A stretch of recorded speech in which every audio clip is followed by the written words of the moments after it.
বাড়ির সবার বিরুদ্ধে গিয়ে সেনাপতির সঙ্গে রেজিস্ট্রি ম্যারেজ করার সিদ্ধান্ত নিল রশ্মিকা। হ্যাঁ বন্ধুরা, এমনটাই দেখা যাবে। বিস্তারিত জানতে ভিডিওটিতে লাইক দিয়ে চ্যানেলটি সাবস্ক্রাইব করে শুরু থেকে শেষ অবধি দেখতে থাকো। গল্পের শুরুতেই দেখা যাবে কম্পাস বলতে থাকে, এসবের মানে কি রশ্মিকা? তুমি কি সিদ্ধান্ত নিয়েছো? তুমি কি এখন সেনাপতিকে বিয়ের সিদ্ধান্ত নিয়েছো? এটা কখনোই সম্ভব না। তুমি জানো না সেনাপতি খুব বাজে একজন ছেলে। ও ও কি করতে পারে না পারে তোমার কোনো ধারণা নেই। ও যে তোমাকে ট্র্যাপে ফেলার জন্য বিয়ে করছে, তুমি সেটা বুঝতে পারছো না। ও শুধুমাত্র শুধুমাত্র তোমাকে তোমাকে বশ করে এ বাড়িতে ওর মা সহ ও ঢুকতে চাইছে। তুমি সত্যি ওর কথাগুলো বুঝতে না পেরে অযথা ওর কথাতে নিজেকে নিজেকে জড়িয়ে ফেলছো। ওর জালে নিজেকে জড়িও না প্লিজ। তখনই রশ্মিকা বলে, আমি আমি যা করছি একদম ঠিক করছি।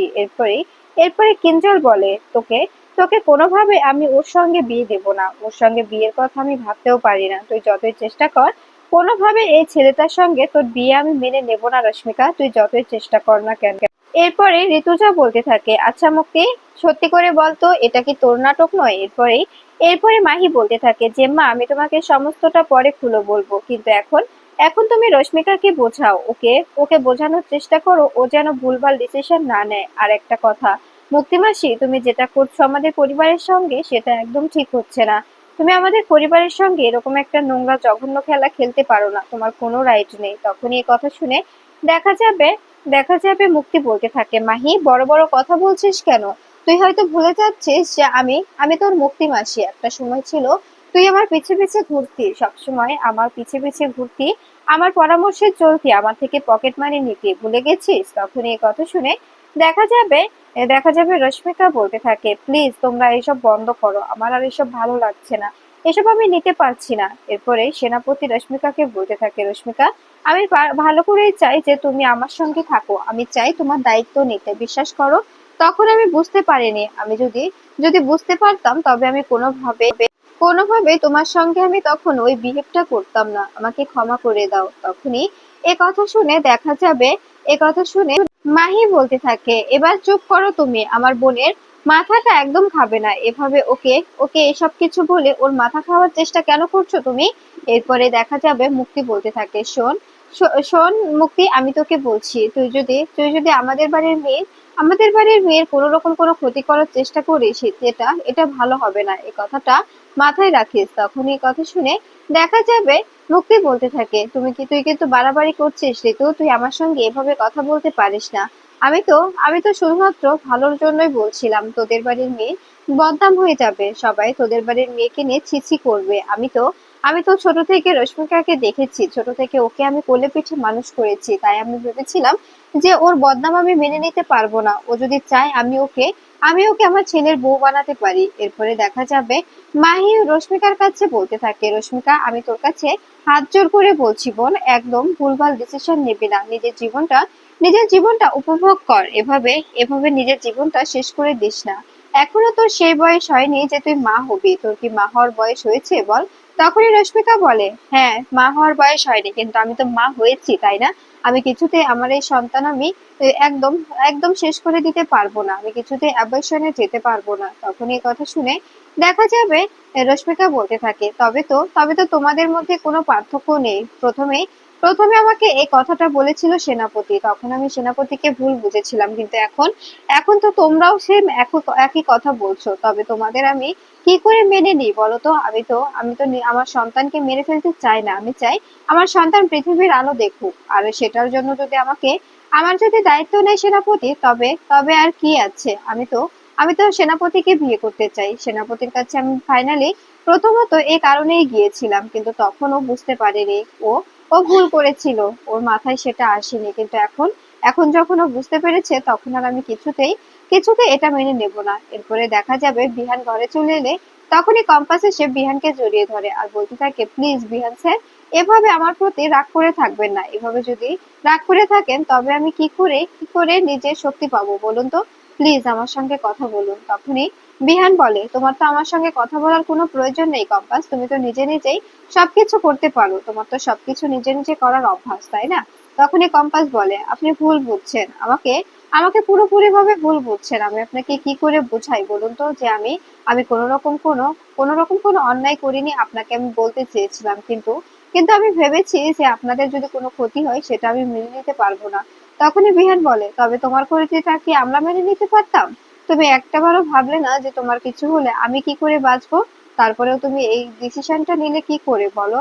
বলো কম্পাস, এটা কি করে নিতে পারো? এদিকে দেখা যাবে প্রান্তিকের গলা খারাপ হয়ে গেলে প্রান্তিক কথা বলতে পারে না। ঠিক তখনই মোনালিসা অনেকগুলো শপিং করে এনে বলতে থাকে, আমি জানি আপনি আমার দাদুর থেকে অনেক টাকা নিয়েছেন, তাই তো আমি এত এত শপিং করেছি। এবার বিলটা মিটিয়ে আসবেন। আমি পুরোটাই আপনার নামে ধারে নিয়ে এসেছি, সমস্তটা আপনার নামে নিয়ে এসেছি। আসলে আপনাকে তো সবাই চেনে, তাই আমাকে আর কিছু বলতে হয়নি। আপনার নামটা বলতেই আমাকে যা যা প্রয়োজন সবকিছু দিয়ে দিয়েছে আমার জন্য, প্রান্তিক বাবুর দিদির জন্য, প্রান্তিক বাবুর জন্য, তারপরে হচ্ছে মায়ের জন্য, সবার জন্য এনেছি।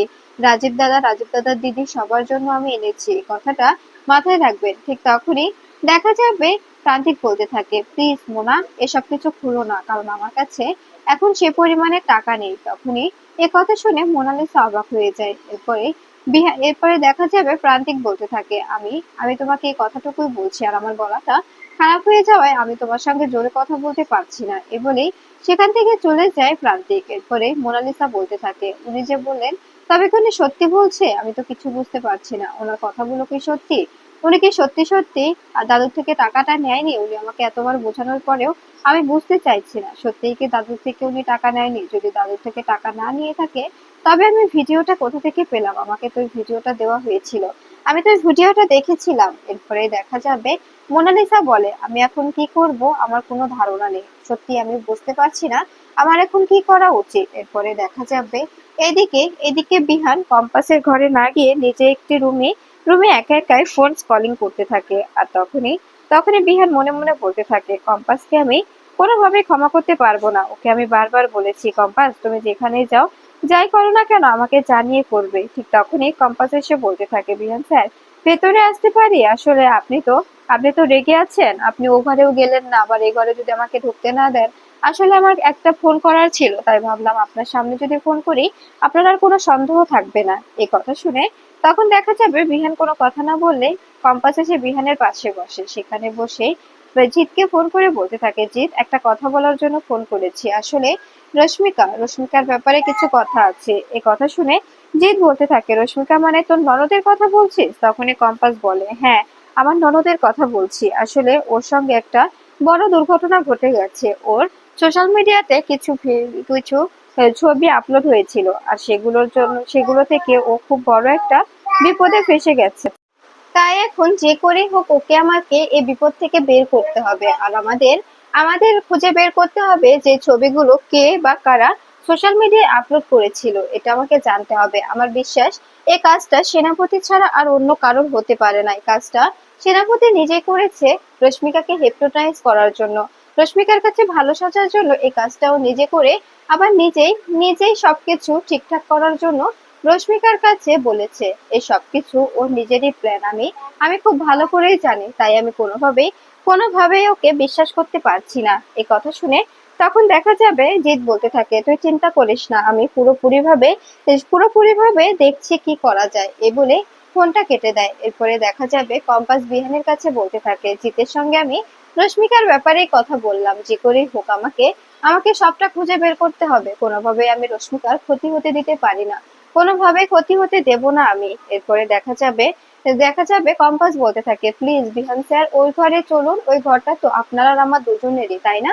তখনই বিহান বলে, তোমাকে যেতে বলেছি কম্পাস, এখান থেকে যাও, আমার ভালো লাগছে না, নিজের ঘরে গিয়ে ঘুমিয়ে পড়ো। এরপরে দেখা যাবে এদিকে মোনালিসা ড্রেসগুলো বের করে নিজের শরীরের সঙ্গে ধরতে থাকে আর বলতে থাকে, ড্রেসগুলো তো অনেক সুন্দর হয়েছে, কিন্তু যখনই কার্ডটা খুলতে যাবে তখনই মনে পড়ে যায় প্রান্তিকের সেই কথাগুলো।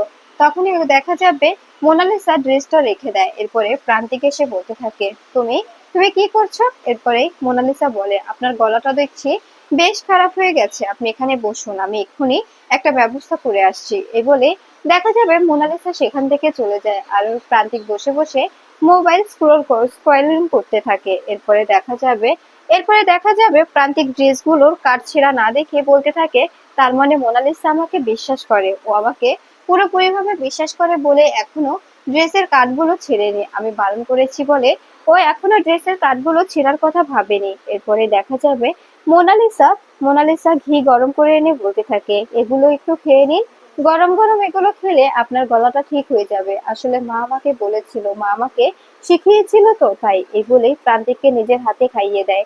এরপরে দেখা যাবে প্রান্তিক বলতে থাকে, সত্যি মোনা, তুমি আমাকে এতটা বিশ্বাস করো? তখনই মোনালিসা বলে, হ্যাঁ, আমি আপনাকে অনেক বিশ্বাস করি। এরপরে প্রান্তিক বলে, আসলে আমি বুঝতে পেরেছি যে আমার প্রতি তোমার অনেকটা বিশ্বাস আছে, তাই আমি তোমাকে সেদিন যে কথাটা বলিনি, আজকে সে কথাটা বলছি। সেদিন তোমার দাদা সত্যি আমাকে টাকা দিয়ে কিনে নিতে চেয়েছিল। এ কথা শুনে দেখা যায় একদম মোনালিসা অবাক হয়ে যায়, আর বলতে থাকে, কি বলছেন এসব আপনি?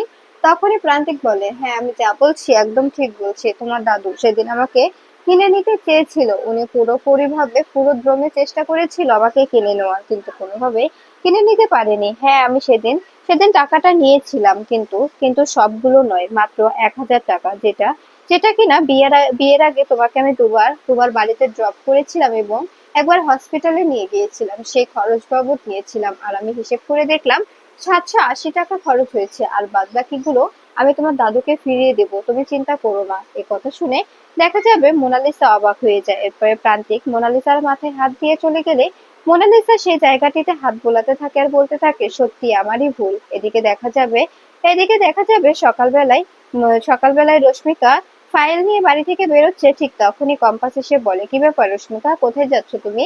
তখনই রশ্মিকা বলে, আমি ডিসিশন নিয়েছি, আমি আর সেনাপতির রেজিস্ট্রি ম্যারেজ করব, তাই আমি এখান থেকে রেজিস্ট্রি অফিসে যাচ্ছি। এ কথা শুনে কম্পাস অবাক হয়ে যায় আর বলতে থাকে, কি বলছো এসব তুমি? তখনই রশ্মিকা বলে, হ্যাঁ, আমি যা বলছি একদম ঠিক বলছি। তোমরা তো এই দুঃসময় আমার পাশে থাকলে না, তাই আমি একা একাই সমস্ত ডিসিশন নিয়ে নিয়েছি। তোমরা আমাকে বাধা দেওয়ার চেষ্টা করবে না। এই কথা শুনে মাহি বলতে থাকে, তুই কিন্তু বাড়াবাড়ি করছিস রশ্মিকা, তুই ভুলে যাচ্ছিস যে তুই চৌধুরী বাড়ির মেয়ে, তুই আমাদের বাড়ির মেয়ে হয়ে এরকম একটা ডিসিশন কি করে নিতে পারিস বলতো? এরকম একটা কাজ করার আগে তুই দুবারও ভাববি না? এ কথা শুনে তখন দেখা যাবে অরিন বলতে থাকে, শোন রশ্মিকা, একদম বাড়াবাড়ি করিস না, ঘরে যা বলছি। এসব কি করছিস?